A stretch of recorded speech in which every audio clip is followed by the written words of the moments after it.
Hey, good morning, friends. Kristen, how are you? Cecile, good morning to you. Hope you're all well.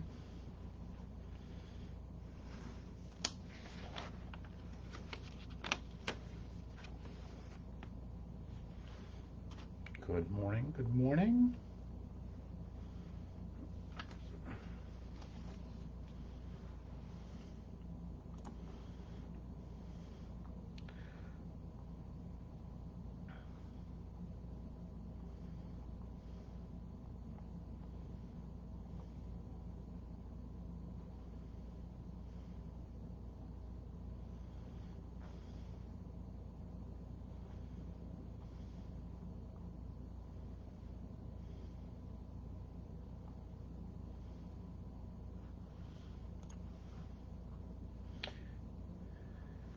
Good morning, gang. How are you? Give a little time. Good morning, Audrey. How are you? Hope you're well this morning. Hope everybody's doing good. Hope that baby started walking. Hope everybody's doing well. I usually Good morning, Fannie Faye Davis. How are you?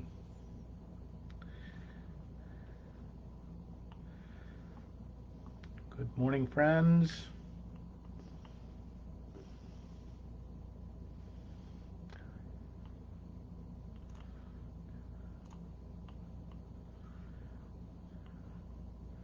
Hello, hello. John Wills, everybody. Hey, John. Good to see you. Glad you're here. How is everyone? Very good. We'll give it about another less than a minute here, and we'll get going. Kind of get the band back together every day as we need to. So, good morning, Donna. Hope you are grand. Glad you're here today.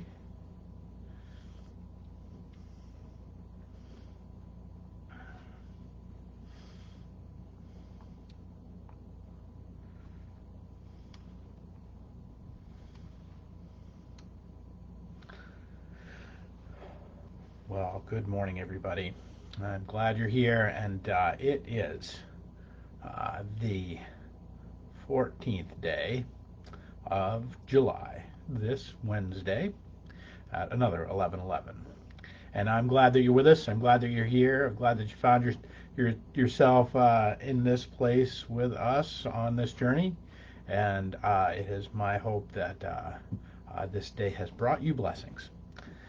So this morning, I just want to tell you a story of a little something that's happened to me a few weeks back.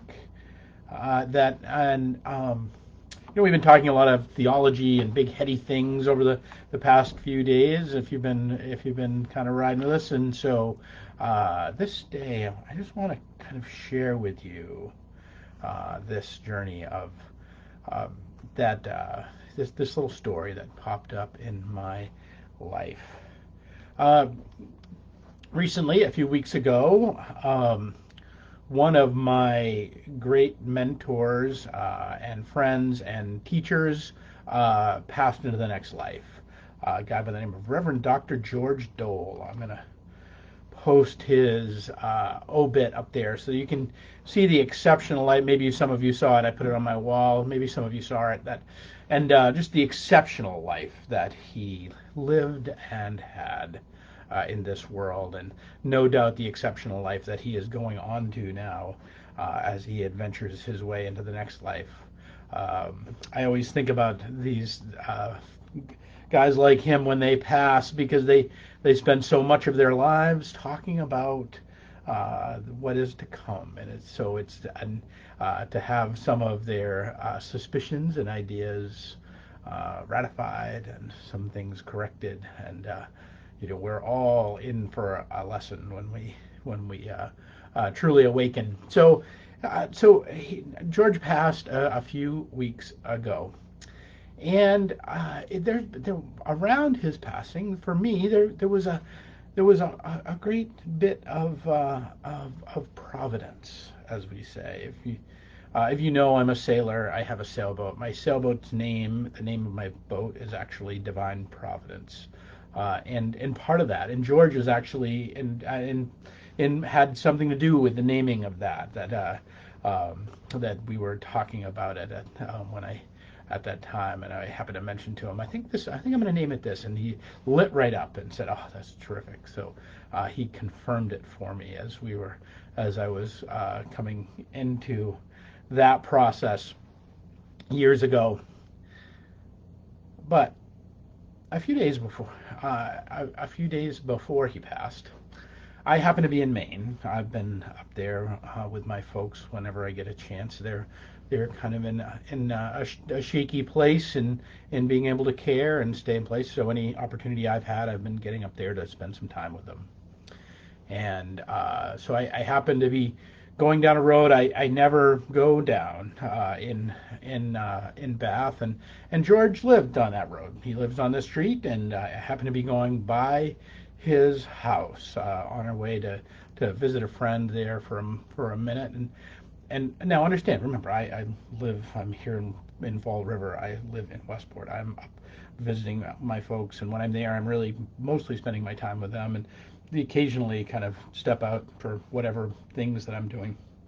So it's not as if I'm driving down this road every day. It's a rare occurrence that I should drive down around Bath, Maine, and it's even a rarer occurrence that I should drive down High Street in Bath, Maine. But I drove down the road, and I drive by what I know to be George's house, and sure enough, there is an ambulance out front. And so I think for a moment, and I drive past, and I just feel this compression on my chest, and I say, oh, I have to turn around. So I go around the block, and I come back around, and I pull over, and now there's Lois, his wife, standing on the porch. Now, what are the odds of that happening? How could that ever be? But then I got out, and I went, and a couple of George's kids were there, Stuart and Alicia, and Lois, his wife of many years, and who has been so dear to me over these years as well. I just got the chance to give her a hug and a bit of encouragement, and to hold her hand for a moment, and to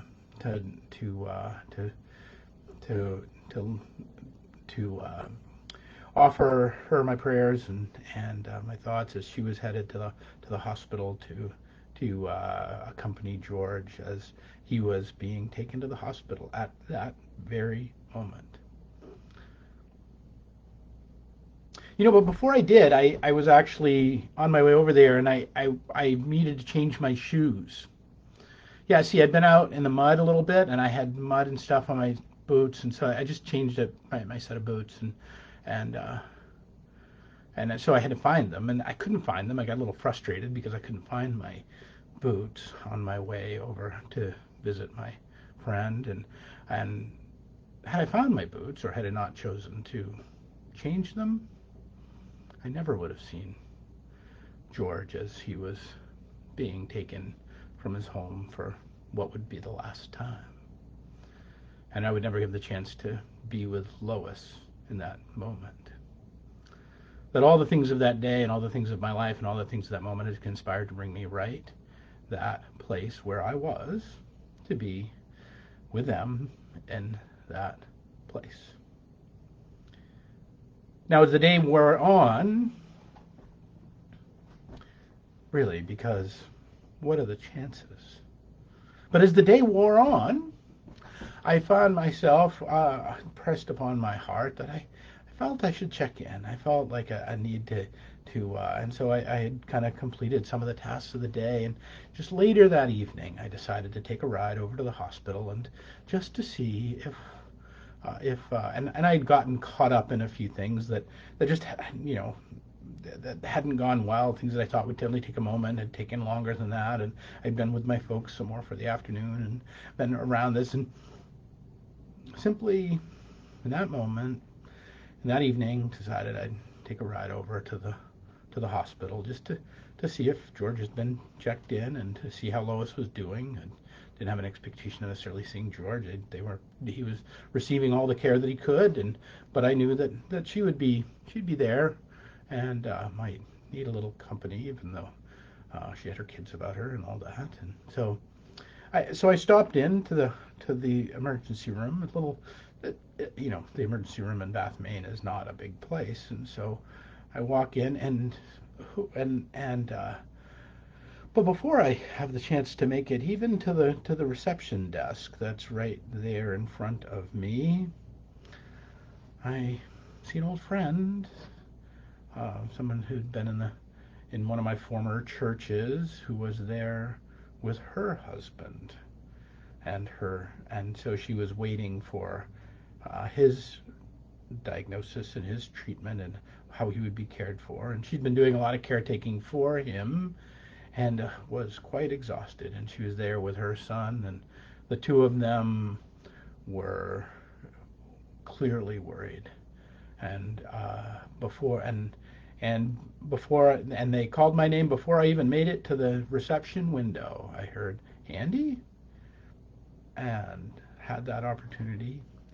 And so before I even got to see Lois, I had this chance and this moment of being able to be with them in this time of worry, and this time of anxiety, and this time of kind of walking this dear one that they loved through some of the final laps of their days too. And so I spent some time with them and heard the story and their worry and their anxiety, and said a prayer with them, and then before they knew it, they would be discharged. Their loved one would be discharged and headed on their way. What are the chances? Had I been wrapped up my tasks with my parents just a little bit earlier, they were gone within 15 minutes, 20 minutes of my arrival. What are the chances? So then, by this time, I finally managed to make it to the window of the emergency room and asked if Lois was there, and she came out, and she had and we got to spend a little time talking. George was still in being treated and being cared for,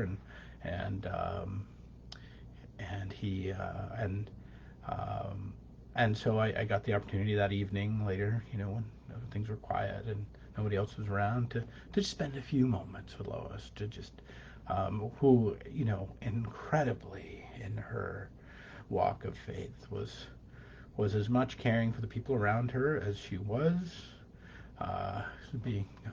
caring for her husband and for herself. That she truly, in all of these days of faith, was walking out what she knew to be true, that this was not an ending for him, but this was an awakening into the new life, into a next life, and it was not a separation for them, but a simple walking to the next room for one of them, just a few steps ahead.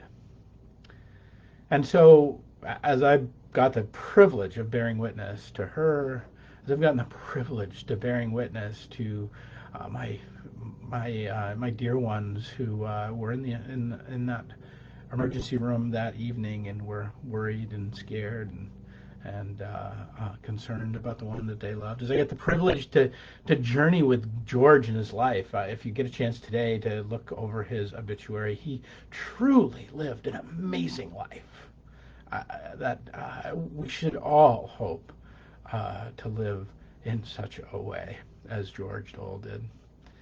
That I'm not saying he was a perfect human by any stretch of the imagination, because part of this is, I had my own beefs with George over time, and I mean, as we all do, and as we all do, not to say I'm horrified by, we're kind of mad at him, but That there was always as many lingering things as as relationships do, and you know and even in that moment I get the privilege of having some completion in that, and having some time to simply be present and all the gift of it all. Our that he was one of the instructors at the Swedenborg School for me, and one of the great kind of concepts of uh, Swedenborg's reality is this simple phrase that is true for it's true throughout Christendom, but there's a simple way that it articulates. He says this quote that says, "Nothing unconnected ever occurs, and anything unconnected would instantly perish." I wanted to tell you that story today. I wanted to tell you, to remind you that you are precisely where you need to be today. That if you can't get your shoes tied, or you can't find your wallet, or you can't find or you can't complete a task in a timely manner, that is not you being unfaithful. That is not you failing to live up to God's call for you. That is not you being a flawed and broken human being. That is you being a part of this grand fabric of creation, this elegant and beautiful thing that it is to be alive and a part of, this wondrous creation where you are exactly on time, exactly where you are meant to be, at exactly the moment God has called you to be there. I got the privilege of getting a glimpse of that for just a few moments a couple of weeks ago. I get the privilege of getting to journey with George Dole for a part of my life, and being not just to receive his wisdom, but to be offered the gift of what it was to be taught by him, because he was a lot more interested in who you were going to become than necessarily what you were going to learn, at least in the time that I encountered him. And for that I continue to be ever grateful. So, friends, wherever you are right now in this instance, whether you're live with us and you're one of these people that right now are on this journey and hearing this story, or whether you're picking this up later, maybe you stumble across this YouTube video years from now, wherever you are, know that you are perfectly placed. That there is nothing unconnected in your life. There's no dangling participles. There's no wasted lumber that you just kind of don't know what to do with it. There is nothing that is a part of your days, or a part of your being, or a part of your life that is not perfectly placed. Now, I don't know how. I don't know where. I don't know when. I don't know should it be. And that's not to say everything that's ever happened to you is good. That is certainly not true. If you spend any time in this world at all. But what I do know is the grand architect, the great weaver of all that is, the great holder of time itself, the very master and Lord Jesus Christ, the omnipotent and omniscient one who holds all things together and brings all things together, has something for each second and scintilla of your life to be glorified, to be lifted up, to be renewed, to maybe be even resurrected. That there is in your days and in your life nothing unconnected that has ever occurred, because it has not perished, and you have not perished. And my friend George Dole has not perished from this earth, for he journeys with us and labors with us just beyond the veil in these days. So, friends, you are perfectly placed. Go forward and walk humbly with your God in mercy, peace, and justice. Amen. All right, friends. That's my hope for you today. I hope we will pick it up tomorrow with another 11:11. Tonight, if you are in the Fall River area, we are having chicken and bingo. We are having it. It is a great fellowship. We have over 50 people signed up. There's still room. Come on down. 6:30 we start. We're going to play a bunch of rounds of bingo. We have prizes. There's no charge for the bingo. We are just giving away stuff. So don't report us to the federales or whatever. We're just giving stuff away. Okay. So we're not going to get in trouble. This is a hospitality event for the opportunity. But some of the prizes are pretty awesome. You'll be glad if you miss it. So come on down. Have some chicken. Play some bingo. It's going to be a great night for gathering and being together, that we might be perfectly placed by the one who made us. All right, friends, peace and grace, and see you tomorrow at another 11:11.